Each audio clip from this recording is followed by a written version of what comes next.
Part 1. You will hear a woman, Paula, phoning her friend Ralph about an application to the local council for money for their drama club. First, you have some time to look at questions 1 to 3.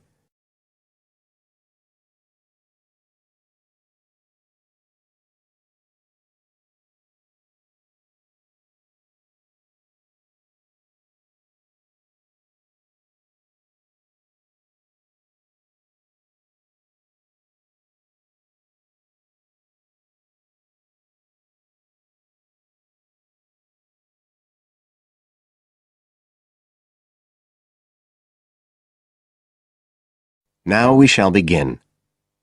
You should answer the questions as you listen, because you will not hear the recording a second time. Listen carefully and answer questions 1 to 3.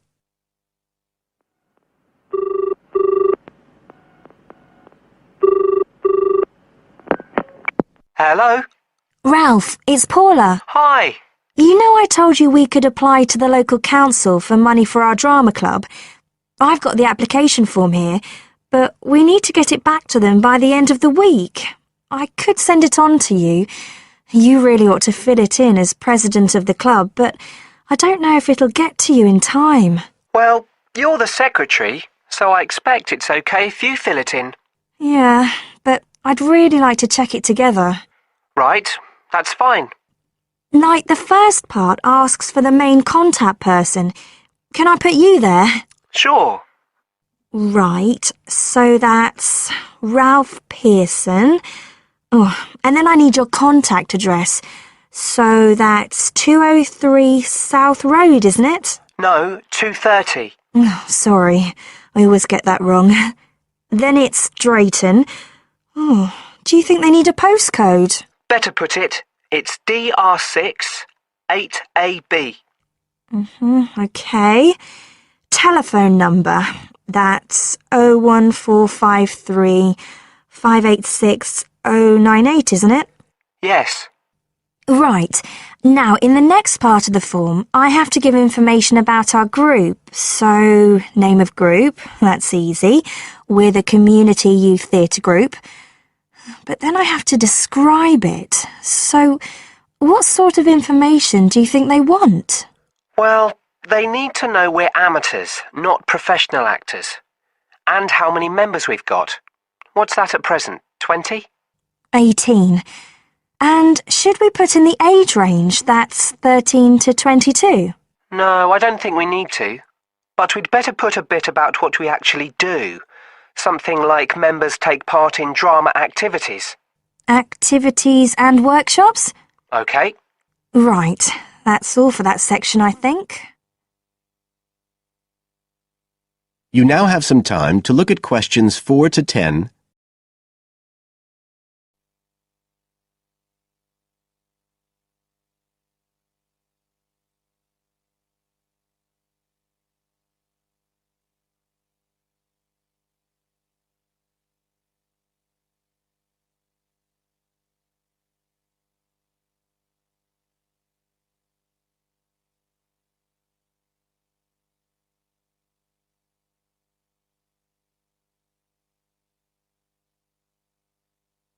Now listen and answer questions 4 to 10. Now, the next bit is about the project itself, what we're applying for funding for. So, first of all, they need to know how much money we want. The maximum's £500. I think we agreed we'd ask for 250, didn't we?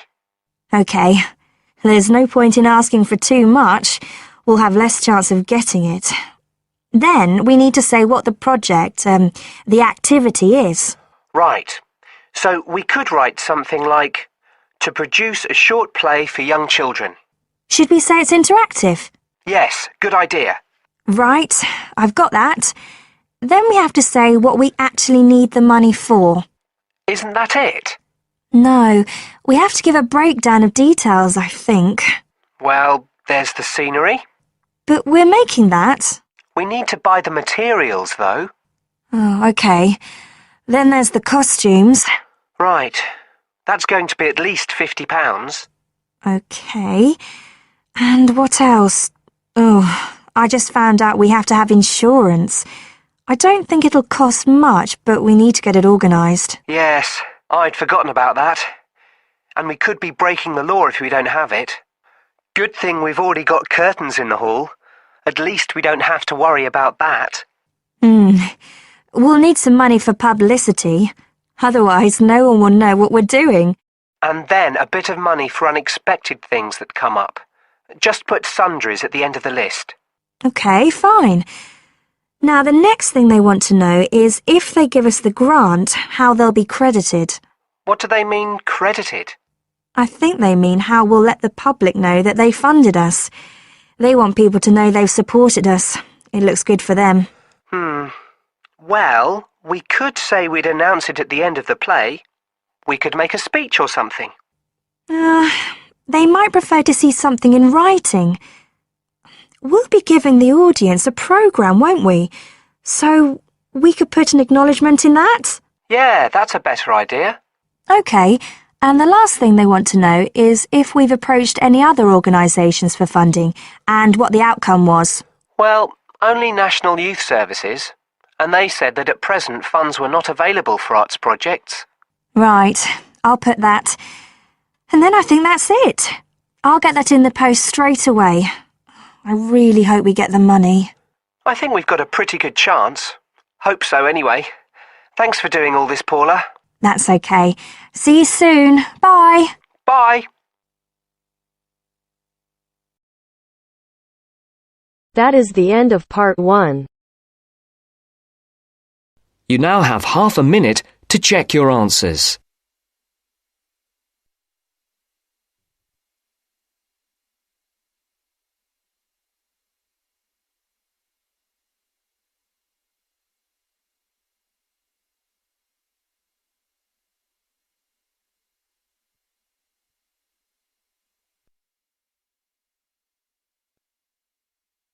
Now turns to part 2. Part 2. You are going to hear a teacher helping high school students visiting from an overseas school to fill in a school excursion permission note. First, you have some time to look at questions 11 to 17.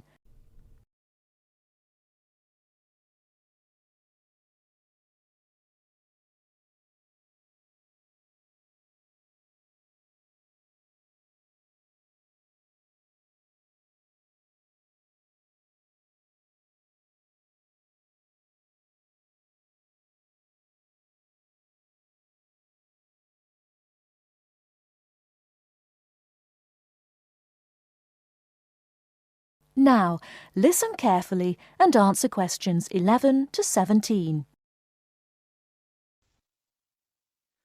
Good morning, students. My name is Mrs. Brown, and I'm in charge of the school excursion next week. Please take out your school excursion permission note so you can fill it in. For insurance purposes, this note must be signed by your guardian or the group leader. First of all, fill in the name of your class. Everyone here is in 3A, aren't they? So write 3A where it says class. We're going to the Blue Mountains, which is great. So this is the school excursion to the Blue Mountains. The day we leave is Monday. That's Monday, June 10. We are travelling by bus all the way, so we don't have to worry about changing trains or anything like that. The bus will leave from the front gate at 8 a.m. I know we usually use the side gate, but because of the roadworks we will be using the front gate when we leave. However, when we return, the roadwork will be complete, so we'll use the side gate. We expect to be back at 6 p.m. It's going to be a lovely day. Your teachers will give you tasks to do when we arrive. We'll provide fruit and fruit juice on the bus, but you must bring your own lunch. While we're on the excursion, we'll be moving around a lot in some fairly rough country. Be very careful to wear strong shoes. It's very important that you look after your feet very well. Now, does anyone have any questions they want to ask? Before you hear the rest of the talk, you have some time to look at questions 18 to 20.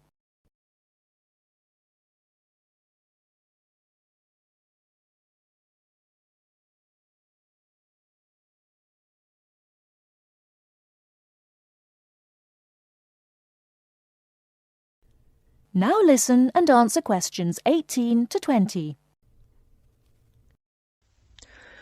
No questions? OK. I'd just like to fill in a few more details. The bus should arrive in the Blue Mountains at 11 a.m. We'll have time to do the first of our tasks before lunch. The bus is not a new one, but it does carry one piece of special equipment, a first aid kit. I certainly hope we won't have to use it, but it's nice to know it's there in case we have a medical emergency. The other class on this excursion is 3B, so I know it'll be a good day. The last time 3A and 3B went out together was a thoroughly successful excursion. That is the end of part 2. You now have half a minute to check your answers.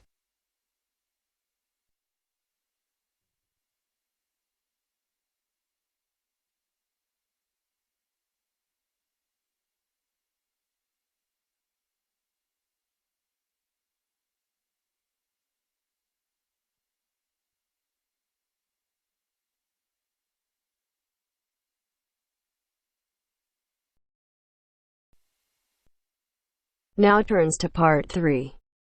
Part 3. You hear a club leader giving information to a group of young people who are planning to do a 2-week holiday course at the Tamerton Centre. First, you have some time to look at questions 21 to 25.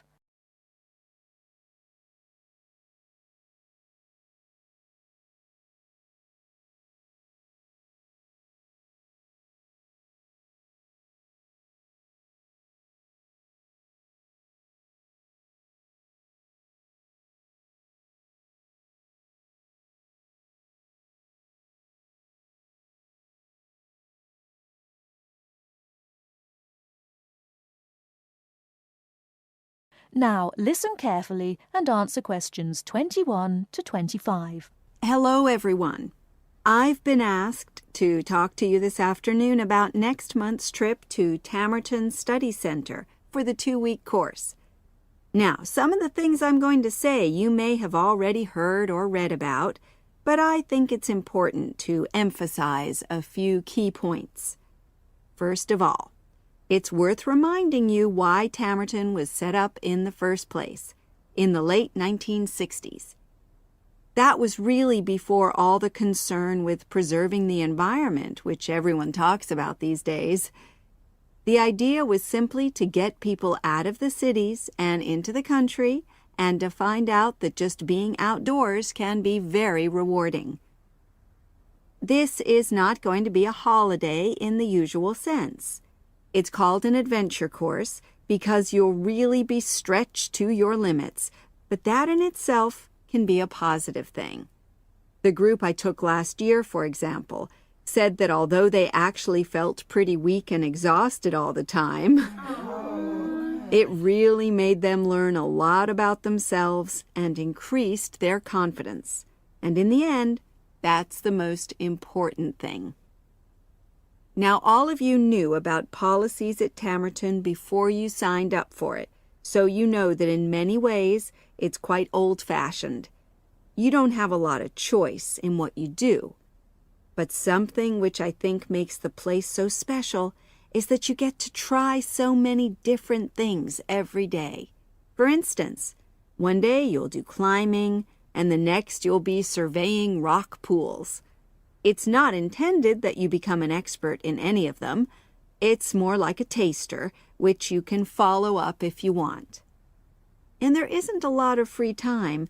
Organized activities and talks, etc., go on until 9 p.m., and lights go out at 11 p.m. There are table tennis tables with all the equipment and board games, though I have to say the pieces often go missing, so it's a good idea to take your own.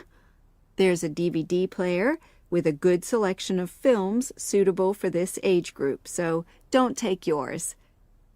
Bedtime at 11 p.m. is strictly enforced, and there's a good reason for this.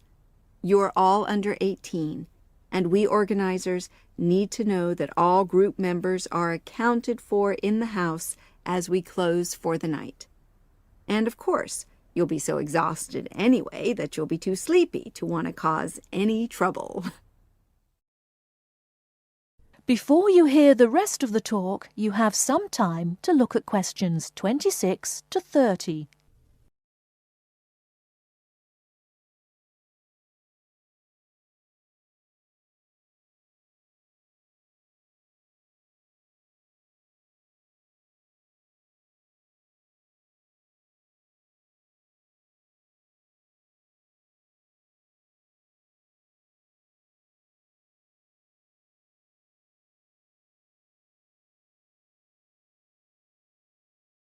Now listen and answer questions 26 to 30.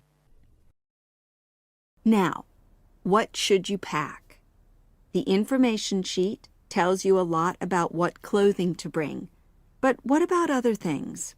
Well, Tamerton House has its own small shop, but anything there is several miles away, so you won't have many opportunities for buying supplies. So in this last part of my talk, I'm going to explain what objects you should take with you to the center, what you can take if you want, and also, very importantly, what you cannot take. Several of you came up to me before this talk and asked whether you can take things like kettles or hair dryers. The answer is there are plenty of these electrical appliances available in the center, and they are of the proper voltage and are checked regularly. Yours may not be, so the rules at Tamerton say you can't bring them into the center because it's considered a fire risk. Remember, it's a very old house. Now, another question was about cell phones. Although you definitely can't have them on during inside talks, you equally definitely need them when you're out on exercises. So they're a must, I'm afraid. Anybody who wishes to talk to me about borrowing a phone for the fortnight, please see me after this talk. Now, the weather's heating up at the moment, and you'll be outdoors a great deal. If you wear proper clothing, especially a hat, sun cream is optional. Also, they sell high-factor cream in the shop, so you don't have to take any of your own unless there's a special kind you use. Now, there's a special note about things like deodorants, which come in aerosol cans. I need to tell you that these are banned in the center because apparently they have the habit of setting off the fire alarms. If you want to take an aerosol can, you'll actually be at risk of being told to leave. And finally, people have been asking about whether they need to take towels. Well, the center does provide 1 towel per guest, which you're required to wash yourself. If you're happy with that, then don't bring another. If not, take one of your own. Just remember how much outdoor exercise you'll be doing and how dirty and wet you'll be getting. That is the end of part 3. You now have half a minute to check your answers.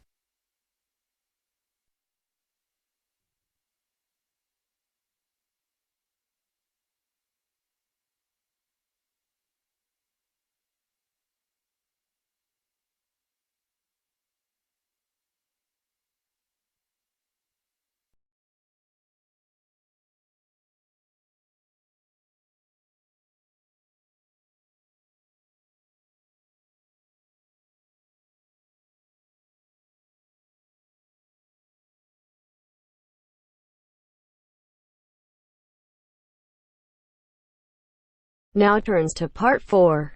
Part 4. Listen to the introduction about Tower Bridge and complete the summary. First, you have some time to look at questions 31 to 40.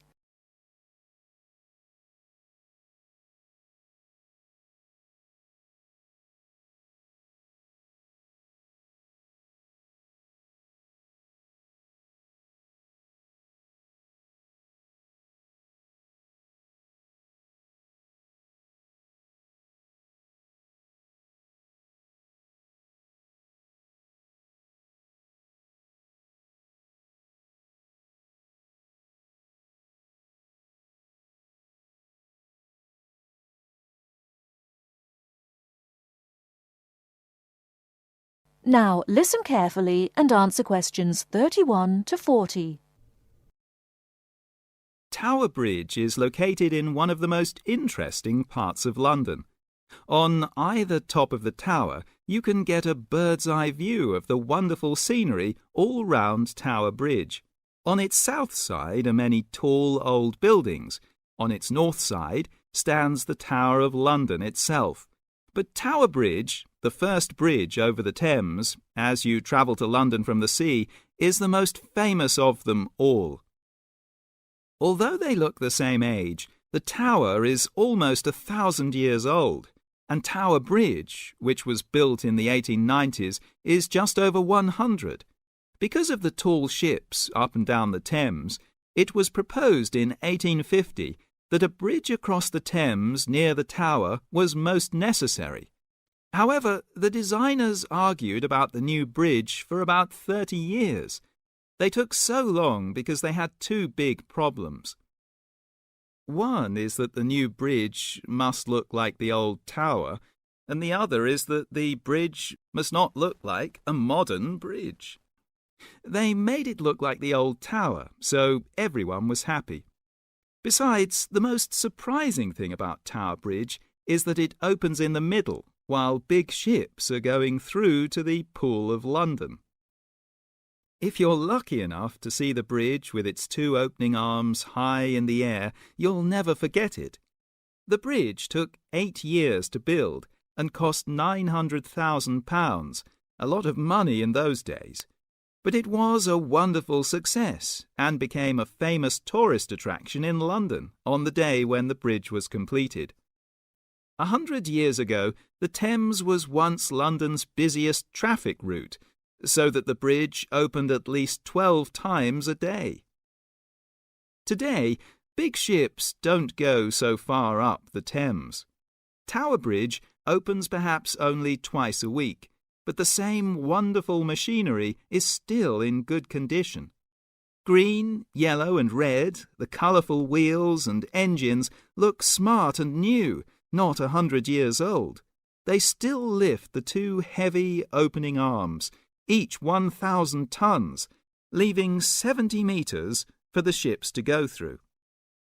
And they still can open and close the bridge in 1.5 minutes. Things are changing greatly now at Tower Bridge. The horses that used to help with pulling have gone, and so have the tugs, for they're no longer necessary.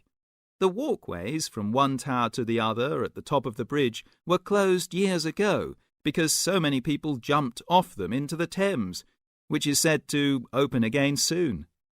In addition, the beautiful wheels will be part of a special exhibition for the public to visit. There'll be a restaurant in one of the towers and a pub in the other. But whatever happens in its exciting future, Tower Bridge will always mean London.